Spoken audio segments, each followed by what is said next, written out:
means you're not yet here, are you, Rita? You're all right, dear. I was going to say yes. In a moment. Right, we have, where's the clock? Well, how long have we got, Ross? You have an hour. I have an hour. Oh, Lord.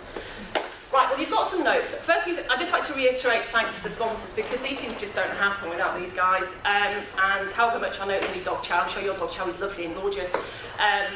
So we'll move quickly on from my faux pas. Right, let's get going. Attracting and retaining owners with pets. Now, I've taken the liberty of changing the client word. They are not your clients until they have become so entrenched in your behaviour, your culture and your business that you might consider them a client. They are, until you do that, an owner who happens to have a pet. And I think we need to maybe revisit what we define a client as. So I've changed that to owners with pets because they can choose to use you and they can choose to use many people. So, first question.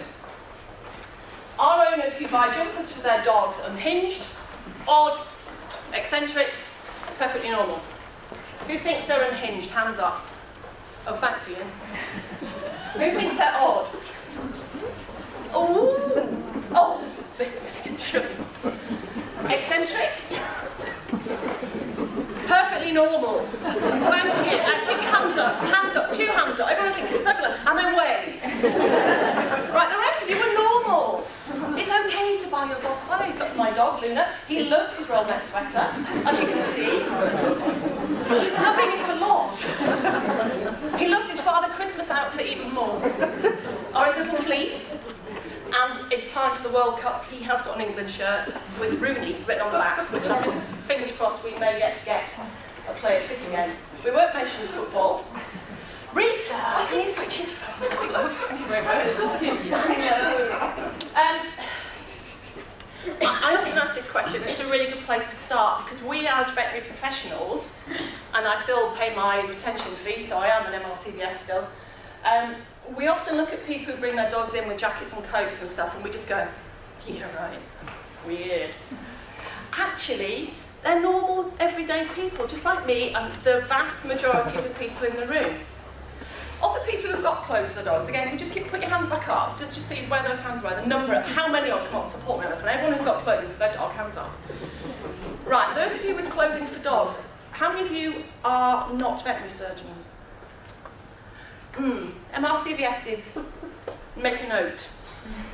The people who come in your building aren't like you, they're like me. They buy clothes for their dogs and they're spending a lot of money on them. So Luna obviously does love that jumper a lot. So if we want to attract and retain people who buy clothes for their dogs, we maybe have to rethink why they're coming to you in the first place.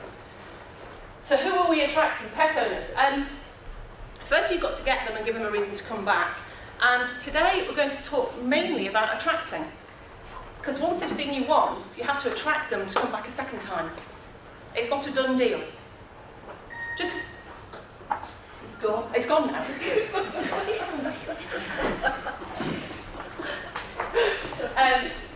Just because they've come once doesn't mean to say they will stay with you. I'm sure you're fairly familiar with the concept of the owner who goes around, sees people, sees somebody else. Every time you see them, you have to attract them back here together. You have to plan. Now, we know you're not very good at planning. We know as a profession it's not our natural kind of start point for anything to have a plan. In a recent survey which we've done on behalf of Merial, we're looking at 17% of you have got a business plan of this profession. 17% have got a business plan. How many of you have got a business plan? How many of you have not got a business plan? Put both hands up. And stand up and jump up and down. Planning is really important, and when there are fewer and fewer reasons to walk in your building, and fewer reasons to call you, and fewer reasons to even have veterinary input, you can't just sit and wait for it to happen. So, I know it's the first one in the morning, but we really do need to start thinking about what it is you're going to do when you go home. So, you've got your workbook, there is a place where you can write things in it. Maybe a good idea. Recommendation, we're going to look at recommendation because, quite frankly, that's the simplest and easiest way of you getting anybody through your door, and it's underutilised. And you kind of hope it happens. How do you attract anyone anyway? What do you do to retain them? And then why the footfall funnel is hugely important, which some of you may be familiar with. We're going to refer to this throughout. If part of this attracting and retaining people involves a plan, then the plan has to have sections to it, and these are the sections that I would recommend to you. If you, oh, look at that, splendid. If you imagine your practice as a purple funnel, you know, lots of people come in the top, and then things come out the bottom. Hopefully some profit, which again we know that in the last few months for some of you that's been a bit of a struggle. It snowed in January.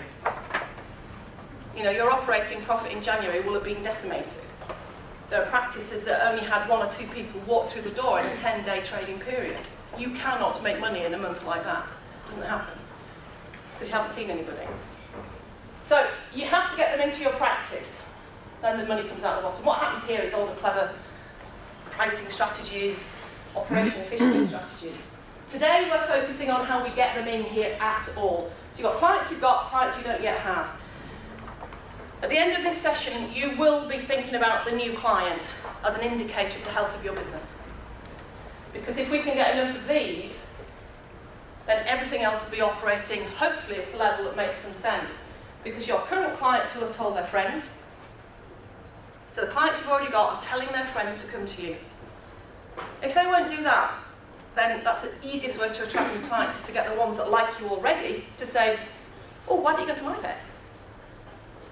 Local key opinion leaders, if they think you're rubbish, that's not helping your attraction strategy. And your brand. Richard is going to talk later on about the role of branding, so I'm only going to very, very briefly look at branding, because as part of attraction and retention it is crucial. However, it's going to be covered in much better detail by an expert at the back there. So throughout this session we're going to come back to this, because this is kind of important. Okay. Pet owners, who are they? If you were selling, I don't know, shampoo or baked beans or clothes or shoes or shoes, Rita? I know, can't see them, fabulous shoes. Anything like this, how do you attract me to buy a pair of shoes or a new car or whatever? First thing, you want to know, where is my target audience? Who are they? What do they do? What do they believe? What do they think? What do they want? So as a business, who are your pet owners? Now, nationally, Mintel are a large market research organisation that do section reports on a, say, 18-month rolling basis. So they will look at why people are buying anything, really. Foreign holidays, cars, baked beans, shampoo, clothes, internet access providers, whatever, whatever, whatever. And then they'll put a huge report together, hundreds and hundreds of pages, called the broadband sector or the baked bean sector. Or they welcome Keith. We made it. Good, come in. Those who are in last get picked on most. And you can relax now. Mintel have done a pet care report. It's a big report. You can buy it. It's several £1,000s, but you don't need to, because we have. It's really important that you understand what the typical pet owner is doing. The typical pet owner. Now, it will vary. There are variations, but the typical pet owner who enters your building and who is responsible for paying the bill and making the buying decision will be female. Fundamentally, 75% of your practice traffic is driven by women. Quite right as well. If you left it to the men, it would never happen. Net the audience, that's a good one, because what else they read. They will have family, either at home or empty nesters. There's a strong buy-in with family and pets, a really strong buy-in between the two. They read the tabloids. They will Sorry, read... Alison, if you're saying they're empty nesters, that means they have had children and the children have gone. Yes. There's also a big segment of people who have child substitutes as pets. Yes, so the people who had the family nurturing relationship, then the kids go off at 17, 18, 19, then there's a void in their family. So yeah, they then you also get them. the, well, maybe this is just sort of Islington thinking. A lot of couples living together who may or may not be married who don't have children. Yeah.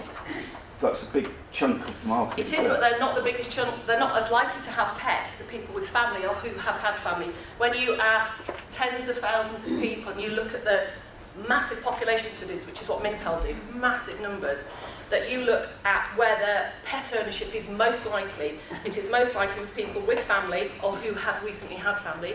It is most likely with people who are essentially reading the kind of everyday tabloid newspapers and who are shopping in the value segment. People who shop at Waitrose, live alone, without kids, are less likely to have the pet than the average. So as a likelihood to own, that group of no children, never had children, shop at Waitrose are less likely to have a pet. If they did have a pet, they're likely to have a cat, interestingly. There are geographic pockets. South Manchester and Brighton are obviously different. Obviously different. Yeah, I was going to add. Yeah. The child substitute is what Phillips, I think.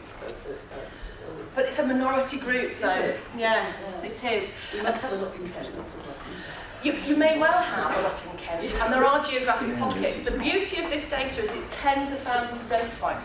It's worth looking at, and for a big practice, not to have access to Mintel would be a mistake, because the levels of detail that you can go into are really good. But if you were opening a practice tomorrow, you would want to find a town with an Asda and a Morrison's, and a Lidl and an Aldi, several primary schools, because that's where the predominant pet owning population is. Now, there are exceptions, obviously to the female. Birmingham, Brighton and South Manchester immediately are different. There are other pockets, retirement areas. Older age is an interesting one, which I haven't gone into here, but oh, I've gone off at a tangent already, sorry. One of the things in Mintel is a warning shot across our bows, is that we as a nation, we love pets, but when we get older, we worry about our old age care. And one of the factors in the UK with old age care is you cannot take your dog or your cat with you into most care homes. So the older generation plan for their aged care, and they therefore do not replace their cat and dog when the one they've got now moves on. Whereas in continental Europe, you can take your cat and dog into care homes, so the older population maintain pet ownership. So as a profession, we ought to be lobbying the care home providers to allow people to take their companion with them when they go into care, and that's starting to happen. There was something in that Times just recently about this. So the older age group come out of pet ownership. It's a fascinating, it's worth buying, Phil, because they've got pockets and it does regionalise it as well. But on average, the big picture here is if you haven't recognised women are important, then that's kind of a big learning. The interesting thing about this shopping in the value segment and focus on health and beauty is that's where they're spending money. Pet spend is going double digit. People are spending more and more money on their pets, but just not with you. The reason being is they're buying clothes, collars, leads, shampoo, jumpers, stuff. And that's because it's driven by this female mentality of health and beauty and accessorisation. And the Mintel report's incredibly clear is that, you know, whatever it is, bling it and it'll sell. Put some bling in there, walk around Pets at Home, have a look at the clothing aisle. Who's not been to Pets at Home in the last month? CPD. Self-certified trip to the pet shop with CPD. If you haven't got your finger on the pulse of people who spend money on pets, how can you attract them to your business? If you don't know what's the latest thing on the hood for dogs, how can you attract them into your business? See what they're buying. Get down there with them. We met a man in Stansted fairly recently, and he'd never been to a pet shop before, and I had given him similar advice. And he went up to people and said, "Why are you buying that? Well, why have you bought that?" He said, "Oh, I want to buy this." And he's the vet, wandering around, just going, "Well, why did you buy that? Do you come here often?" And he was just interrogating the shoppers in the big Pets at Home. I said, "You'll get shot." He said, "I filmed them as well. I took my video camera." And I thought, good on him, because he'd actually grasped that they were his customers. And I'm surprised he didn't get thrown out, personally. But anyway, we're digressing already. The big picture about this, though, there's two really important ones, is that people who have lots of pets like specialists. So 2 cats and a dog, 2 dogs and a cat, like specialist providers. So they like you, but they also like groomers and other pet specialists. The brand new pet owner doesn't, because they don't know about you. The brand new pet owner, never had a pet before, ever, goes to Pets at Home, full stop. DFS for the sofas, B&Q, PC World, Pets at Home. It's a mentality thing, and this is a pattern that is new to us because the new pet owners might be, I would suggest, who you would like to attract. Never had a pet before. you need to help them care for that pet. So the Mintel data is really very clear about the typical pet owner. It's certainly worth a read. You'll be able to get a synopsis, I'd imagine, online for pennies, but it is several thousand. This is my family, 1 dog, 1 cat. They just snuggle up together. They kind of get in and snuggle. I'm a cat person deep down. The dog's just, well, he's just a dog really. He's a lovely dog, but he lets me put clothes on him. Cat doesn't. He's on the sofa, you may have spotted that. That's bad, isn't it? I need to go to dog training classes now. Yeah, right.